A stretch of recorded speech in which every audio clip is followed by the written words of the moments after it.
안녕하세요. 승사TV의 한장원 변호사입니다. 요새 이 헌법재판소의 재판이 계속되고 있는 가운데 이 법관의 제척, 기피, 회피 이런 말들이 많이 회자되고 있습니다. 그런데 사실 뭔가 굉장히 비슷해 보이는 그런 단어들이잖아요. 그래서 오늘은 이 단어들의 정확한 의미에 대해서 좀 말씀을 드리고 또 지금 현재 문제되고 있는 헌법재판관들에 대한 기피 등의 문제에 관한 법리적인 해석을 제 나름대로 한번 해보도록 하겠습니다. 먼저 법관의 제척에 대해서 좀 말씀을 드리도록 하겠습니다. 법관의 제척이라는 것은 이런 사유가 있으면 당연히 그 법관이 이 재판에서 배제된다라는 그런 제도를 말합니다. 이렇게 예를 한번 들어볼게요. 가령 판사가 아버지인데 원고가 아들이에요. 이거 뭔가 문제가 있겠죠. 당연히 아버지 입장에서 이 아들 편을 들 수밖에 없지 않겠습니까? 이런 특정 사유가 있으면 당연히 그 법관은 재판에서 빠져야 되는 겁니다. 민사소송법과 형사소송법에는 이런 경우들을 한정지어서 특정을 해놓고 있는데요. 이런 경우는 거의 없겠지만 그 법관이 그 사건의 당사자인 경우, 그리고 아까 말씀드린 대로 사건 당사자와 법관이 친족 관계에 있는 경우, 또는 그 당사자의 변호인으로 이 법관이 과거에 활동했던 이력이 있는 경우,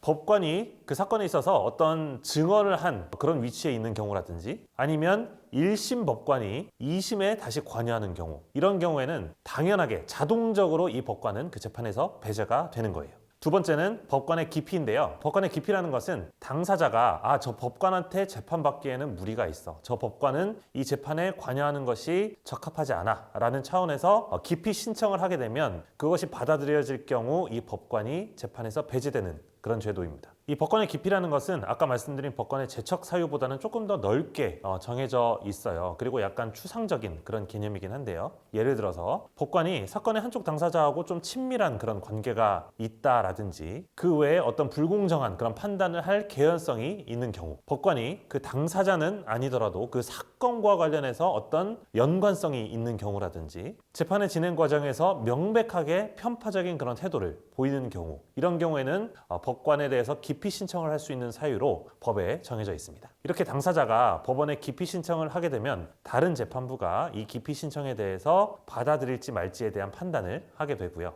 그리고 마지막으로 세 번째, 법관의 회피 제도인데요. 법관의 회피는 법관 스스로가 나는 이 재판에 관여하는 것이, 또 재판하는 것이 마땅하지 않아 라고 생각을 하고 그 재판에서 물러나는 그런 제도를 말합니다. 법관의 회피 사유는 쉽게 말하자면 법관의 제척 사유 또는 법관의 기피 사유가 있을 때 회피한다 라고 보시면 될 것 같아요. 법관의 제척 사유가 있는데 그것을 인지하지 못하고 재판을 하다가 어느 순간 깨달았을 때, 그런 때는 내가 회피한다 이런 식으로 해서 빠지고, 또 사건을 배당받았는데 저쪽 당사자하고 나하고 어떤 친분 관계가 있어, 이런 경우에는 법관이 스스로 그 재판에서 물러나는 그런 과정들을 거치는 제도가 바로 법관의 회피 제도입니다. 이렇게 법관의 제척, 기피, 회피는 언뜻 보면 굉장히 헷갈릴 수 있는 그런 개념이기는 한데요. 이렇게 명확하게 그 뜻이 구분되는 그런 제도라는 것을 우리가 알 수가 있습니다. 이 세 가지 제도 중에 현재 문제되고 있는 것은 사실은 법관의 기피 제도라고 보시면 됩니다.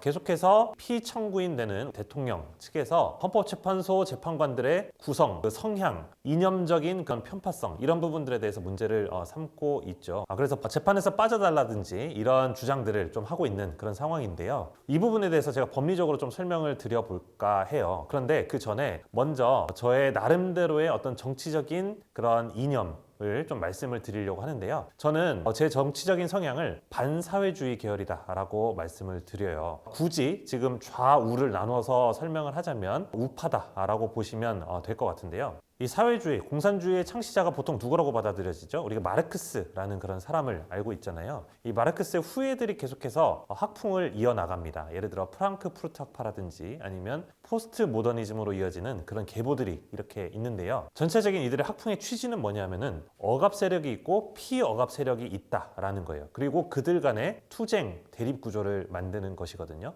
그래서 현대적으로 이게 어떻게 적용이 되냐 하면, 예를 들어서 페미니즘이다라고 하게 되면 여성은 남성으로부터 항상 억압받는 세력이다. 그렇기 때문에 여성 측에서 주장하는 것은 항상 옳다. 이런 취지의 논리를 세우는 것입니다. 가진 자는 나쁘고 안 가진 자는 항상 선하다. 현대 한국적인 개념으로 해석을 하자면 민주화 세력은 항상 옳고 산업화 세력은 항상 나쁘다. 그래서 저는 개인적으로는 이런 속된 말로 갈라치기식의 그런 정책에 대해서 굉장히 비판적인 관점을 갖고 있어요. 그래서 개인적으로 개인적으로는 비상기한부터 이 대통령 탄핵 사태까지 이어지는 이 과정에 있어서 개인적 또 심정적으로는 대통령이 탄핵되지 않기를 바라는 그런 마음이고요. 이게 본래적으로 의도했든 아니면 얻어 걸렸든 간에 그 의도를 정확하게 파악하기는 좀 어려운 면이 있긴 하지만 어쨌든 이 사회주의 계열의 이론에 현실적으로 문제되고 있는 이런 점들에 대해서 한국 사회에 폐해를 끼치고 있다라는 점에 대해서 드러낸 것, 그리고 그 부분을 우리 일반 국민들이 많이 알게 한 것, 이것은 정말 큰 성과다라고 판단을 하는 입장입니다. 물론 이 법리적으로 내란죄가 해당되느냐, 탄핵 사유에 해당되느냐, 이 부분에 대해서는 법원과 헌법재판소의 판단을 받아봐야겠지만 저 개인적인 심정적으로는 탄핵이 안 됐으면 좋겠다라는 그런 입장이기는 해요. 그런데 한편으로는 이 헌법재판소 재판관들의 재척, 기피, 회피, 이 부분과 관련해서는 법리적으로 또 결을 조금 달리하는 그런 생각을 갖고 있어서 그 부분을 조금 설명을 드리는 것입니다. 지금 피청구인 측 그리고 자유진영 세력에서 많이 주장하고 있는 그런 헌법재판소 재판관들의 문제점들이 어떤 것들이 있을까요? 가령 헌법재판소장 권한대행 같은 경우에는 야당 대표와 개인적으로 친분이 있다, SNS를 통한 교류를 했다, 이런 내용들이 있을 수 있고요. 또 어떤 재판관 같은 경우에는 그 배우자가 대통령 탄핵 집회에 주도적인 역할을 하고 있다라든지 친족의 문제, 그런 것들도 있고요.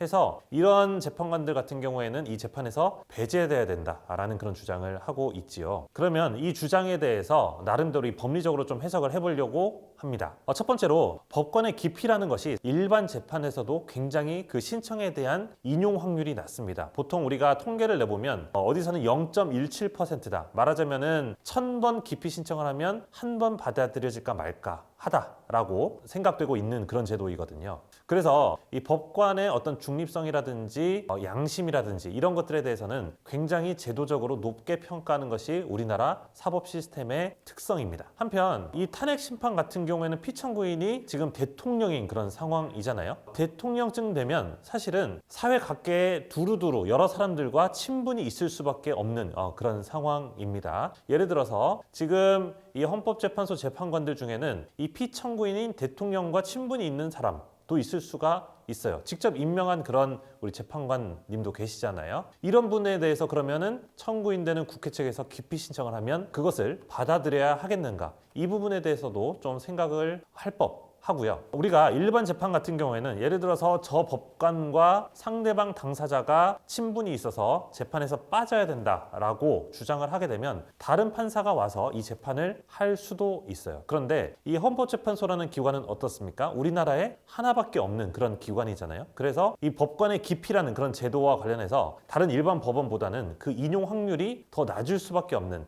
좀 더 그 요건을 엄격하게 해석할 수밖에 없는 그런 특성을 갖고 있다라고 생각이 됩니다. 그리고 더더군다나 이 헌법재판소 재판관이 보통 우리가 다 차게 되면 9명인데 그 구성을 보면 3명은 국회가 선출하고 3명은 대법원장이 지명하고 그리고 전체 9명에 대해서 대통령이 임명하는 그런 식으로 되어 있거든요. 그래서 이 헌법재판소의 구성 이 자체가 사실은 권력 분립을 상징하는 그런 내용인데요. 이 구성을 하는 그때가 언제냐에 따라 가지고 어떤 때는 보수 중심일 수도 있고 어떤 때는 진보 중심일 수도 있고 이렇게 재판관 구성이 계속 변동될 수밖에 없는 것이거든요. 그래서 내가 지금 심판받고 있는 어떤 특정한 시점에 그 재판관들의 이념적 성향을 들어서 전부 다 기피를 해버리게 되면은 결국 이 헌법재판소라는 그 헌법적 제도 자체에 대한 시스템이 흔들릴 수 있는 그런 문제가 발생할 수 있습니다. 더더군다나 이 탄핵 심판 같은 경우에는 헌법재판관 6인 이상의 찬성이 있어야만 인용되는 그런 시스템이거든요. 이것 자체가 사실은 이런 이념적 편향성의 부작용을 방지하기 위한 그런 제도적 보완장치다라고 볼 수가 있어요. 가령 한쪽으로 치우친 이념적 편향성을 가진 그런 재판관이 5명이 있다라고 하더라도 나머지 1명이 채워지지 않으면 결국에는 이 탄핵 심판 자체가 인용되지 않는 것이죠. 그래서 이렇게 엄격한 정족수 규정을 둠으로 그런 재판관들의 성향에 관해 발생될 수 있는 문제점들을 방지하도록 제도적으로 시스템화한 것이죠. 물론 저 개인적으로도 사실은 지금 현재 헌법재판소의 재판관으로 계신 분들 중에 좀 부적절한 그런 원사라든지 과거의 행적을 보이신 분들이 있다라는 것에 대해서 굉장히 동감하고 있는 그런 상황입니다. 그런 분들이 본인의 과거 처신이라든지 그런 부분들에 대해서 반성적인 그런 태도를 갖기를 바라는 그런 마음도 있고요. 그리고 본인의 그런 성향이 이런 재판에 더더군다나 대한민국의 미래를 좌지우지할 수 있는 이런 중요한 탄핵 심판 사건에 있어서 그런 자신들의 성향에 영향받지 않기를 바라는 마음도 굉장히 큽니다. 그런 의미에서 현재 자유진영 세력에서 이런 재판관들의 인적 구성에 대해서 문제를 삼고 있는 것은 정치적인 의미에서는 굉장히 큰 의미가 있다고 생각하고요. 그것에 대해서 저도 심정적으로는 굉장히 응원하고 있는 그런 마음입니다. 네, 오늘은 법관의 제척, 기피, 회피에 대해서 말씀을 드렸는데요. 이런 법관의 제척, 기피, 회피라는 제도가 뉴스에서 많이 언급되는 것 자체, 그리고 일반 국민들이 많이 아는 것 자체가 사실은 우리나라의 정치적인 그리고 사법적인 상황이 굉장히 녹록지 않다, 불안정하다라는 것을 반증하는 것이라고 볼 수가 있는데요. 빨리 이런 사태들이 전부 다 안정적으로 정리가 되어서 이 사법 시스템에 대한 국민들의 신뢰를 회복하고 법관이 제척된다, 기피된다 이런 일들이 많이 회자되거나 발생하지 않는 그런 사회가 오기를 바라겠습니다. 감사합니다. 다음 시간에 또 찾아뵙겠습니다.